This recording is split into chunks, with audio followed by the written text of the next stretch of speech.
एक गाना याद आता है, देख जमाने की यारी बिछड़े सभी बारी बारी। Bihar election will be the last nail in India alliances coffin.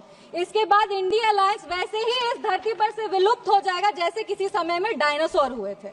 Chanakya सा ज्ञानी हूँ मैं, जनक सा स्वाभिमानी हूँ मैं, मांझी सा जिद्दी हूँ मैं, बोध गया में सिद्धि हूँ मैं, आर्यभट्ट सा गणितज्ञ हूँ मैं, डॉक्टर राजेंद्र प्रसाद सा राजनीतिज्ञ हूँ मैं, अशोक शेर का दहाड़ हूँ मैं, हाँ बिहार हूँ मैं, मिथिला की मिठास हूँ मैं, वैशाली का इतिहास हूँ मैं। Mister Shambhavi please.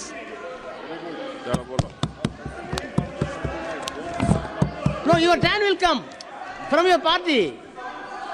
So, honorable member, you are a senior member. Wait, you are a senior member. If you want to react for each and every member from the treasury benches, we cannot conduct the house. Please, whatever be the allegation made by him can be counted by other member in your alliance. Please. धन्यवाद सभापति महोदय। I will look into.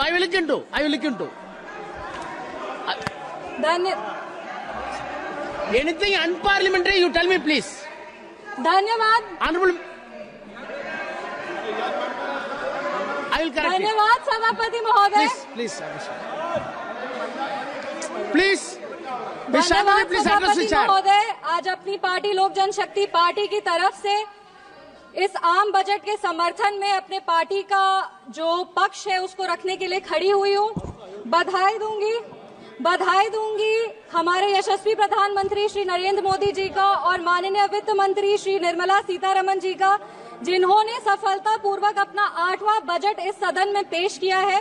पूरे बिहार की ओर से उनका आभार व्यक्त करूंगी, वित्त मंत्री का आभार व्यक्त करूंगी कि जब वो बजट को इस सदन में प्रस्तुत कर रही थी तब वो बिहार की बेटी पद्मश्री दुलारी देवी द्वारा जो उनको मिथिला पेंटिंग की साड़ी भेंट की गई थी वो पहनकर वो अपने बजट का भाषण दी थी। इससे बिहार का गौरव, बिहार का सम्मान बरकरार रहा है।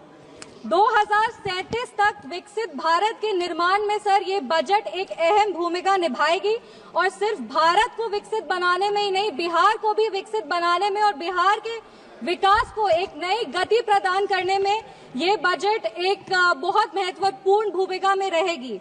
कहीं हमने पढ़ा था कि the be in the budget stands for Bihar, और ये बात सत्य है कि आज बजट का बी बिहार के लिए, क्योंकि जब विपक्ष की सरकार थी तो बीमारों का बी बिहार के लिए होता था। हमने वो लंबा सफर तय करके आज एनडीए सरकार की वजह से हम यहाँ पर खड़े हैं। पूरे विश्व को शून्य देने वाले आर्यभट्ट, जो पूरे विश्व को शून्य दिए थे, उनका जन्म बिहार में हुआ था और ये वही शून्य है जो दिल्ली विधानसभा चुनाव में कांग्रेस पार्टी को आई थी। और अगर आज बिहार को 2 शून्य अधिक मिल रहे हैं तो विपक्ष को इतनी तकलीफ क्यों हो रही है? जिस सरकार ने बिहार में विकास लाए हैं, बिहार हमेशा उनका आभारी रहेगा। हम उस बिहार की बेटी हैं सर जो इस देश की रीढ़ की हड्डी है। वो चाहे आपके कॉर्पोरेट सेक्टर्स हो, वो चाहे आपके सॉफ्टवेयर आईटीज हो, वो आपके इंफ्रास्ट्रक्चर को खड़ा करने वाले मजदूर हो, वो आपके घर के सहयोगी हाथ हो। हर घर में सर एक बिहारी है, आपके घर को घर बनाने वाला आदमी बिहारी है। बिहार का उत्थान अब अडिग है और बिहार के विकास में अब कोई भी बाधा नहीं आएगी। रीजनल फेवरेटिज्म की बात करते हैं सर, 2004 में डीएमके पार्टी के समर्थन के लिए तमिल को क्लासिकल लैंग्वेज घोषित कर दिया गया था और उसके लिए एक यूनिवर्सिटी की स्थापना भी की थी। तब बिहार वासी को और बिहारियों को कोई दिक्कत नहीं था, पर आज जब बिहार को ज्यादा मिल रहा है तो विपक्ष को इतनी तकलीफ क्यों हो रही है? बिहार में आज जीडीपी का मतलब है ग्रॉस डोमेस्टिक प्रोडक्ट, बट जब विपक्ष की सरकार थी तो बिहार में जीडीपी का मतलब था गुंडागर्दी, डकैती और पॉवर्टी। हम बिहार में जमीनी स्तर पे काम करते हैं, इन लोगों ने बिहार में जमीन हड़पने के लिए काम किया है। हम दोनों में बस यही अंतर है।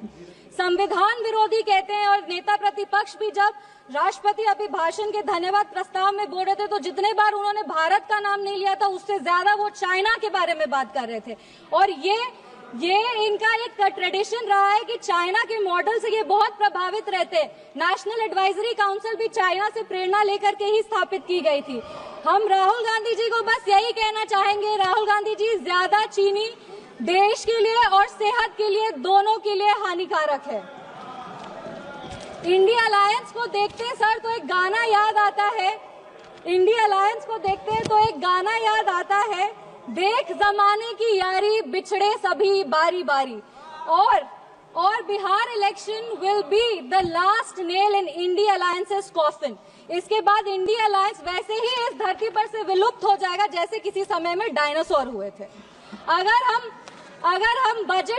हम बजट की बात करें तो वित्त मंत्री जी ने 50 लाख करोड़ का बजट दिया है, जिसमें 11,21,000 जो है वो कैपिटल एक्सपेंडिचर है। ये हमारे देश के निर्माण में एक अहम भूमिका निभाएगी। वित्त मंत्री जी ने अपनी भाषण की शुरुआत ही सरकार के एफर्ट्स को रेखांकित करते हुए कहा कि इस बजट का फोकस्ड ग्रोथ पे है, इंक्लूसिव डेवलपमेंट पे है, प्राइवेट सेक्टर इन्वेस्टमेंट पे है और enhancing spending power of India's riding middle class पे है। ये बजट एक गाइडिंग फोर्स के रूप में अपने आप को स्थापित करेगा और ये इस बजट का ही परिणाम है कि इतने ग्लोबल अनसर्टेनिटीज के बावजूद भी हमारा देश एक फास्टेस्ट ग्रोइंग इकोनॉमी है। Sir, I am the only speaker from my party, मेरे को अपनी बात पूरी करने का पर्याप्त समय मिलना चाहिए। No nation can prosper without respecting its farmers. किसान हमारे अन्नदाता है, अन्नपूर्णा देवी का साक्षात स्वरूप हमारे किसान है। काफी सारी ऐसी योजनाएं जो आत्मनिर्भर विचारधारा से किसानों को सशक्त करने के लिए लिया जा रहा है। प्रधानमंत्री धन धान्य कृषि योजना हो, जो 100 जिले जिसमें कम उत्पाद होते हैं वहां पर लगभग 150 करोड़ किसानों को ये योजना जो है वो फायदा देगी। वो फसल विविधीकरण हो, सिंचाई हो या ऋण उपलब्ध कराना हो, इस योजना के तहत किसानों को सशक्त किया जाएगा। Rural prosperity and resilience programme के तहत ग्रामीण क्षेत्रों को मजबूत किया जाएगा, आर्थिक रूप से उनका सशक्तिकरण होगा। आत्मनिर्भरता in pulses. Sir, I am the only speaker from my party sir, I have enough time, I know. Mission for आत्मनिर्भरता इन पल्सेस के तहत तूर, उड़द, मसूर दाल जैसे जो उत्पादन है उसको भी पूरा किया जाएगा। आप कम समय दे रहे हैं इसीलिए हम फोकस पे आते हैं। दलितों का उत्थान के लिए सरकार ने क्या काम किया। पद्मश्री आचार्य किशोर कुणाल ने अपनी किताब दलित देवो भव में लिखा था, जिस दिन समता की आधारशिला पर बनेगा सुदृढ़ वितान, धन्य होगा यह देश और संगठन हमारा होगा अत्यंत महान। जब भारत के भाल पर सुशोभित होगी जाति समता की पताका, तब मिटेगी इस देश की दारुण दुखों की राका। इसी को आधारशिला बनाते हुए, एक सेकंड सर प्लीज, एक second sir, let me complete. इसी को अपनी आधारशिला बनाते हुए दलितों के लिए बहुत काम हुआ। उसके कुछ आंकड़े हैं जो हम पेश करना चाहेंगे। महिलाओं को अनुसूचित, जो महिलाएं अनुसूचित जाति जनजाति से आती है, उनको पहली बार ऐसी 5 लाख फर्स्ट टाइम एंटरप्रेन्योर्स होंगे जिनको 5 साल में 2 करोड़ की राशि दी जाएगी। दलितों के लिए जो बच्चे हैं जो पढ़ाई कर रहे हैं उनके लिए पोस्ट मैट्रिक स्कॉलरशिप प्रोग्राम है और प्री मैट्रिक स्कॉलरशिप प्रोग्राम है। Thank you. Please conclude. Give me 5 minutes, sir. Please let me complete. It is not possible. 10 parties. Please, madam.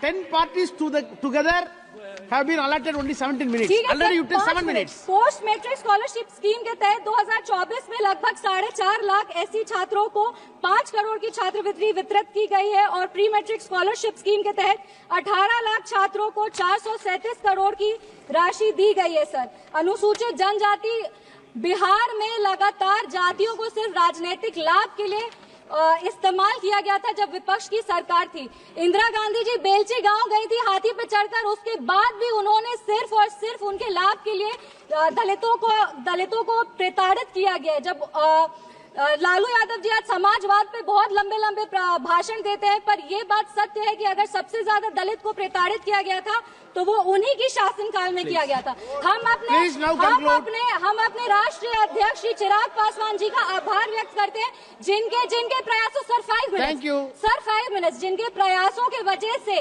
आज निफ्टन जैसे जो इंस्टीट्यूट है वो बिहार में आ रहे हैं और आने वाले समय में बिहार ईस्टर्न हब में एक जो फूड प्रोसेसिंग है उसका एक नोड बनेगा। आईआईटी पटना को विस्तृत किया जाएगा। Sir 2 minute. Thank you. Please sir please 4 पंक्ति पढ़कर हम अपने वाणी को विराम दे रहे हैं। सर, बिहार के गौरव को और बिहार की जो इतिहास रहा है उसको बार बार इस सदन में उछाला जाता है बिहार के खिलाफ। कई सारी बात विपक्ष कहते हैं, 5 पंक्ति सर हम पढ़ेंगे।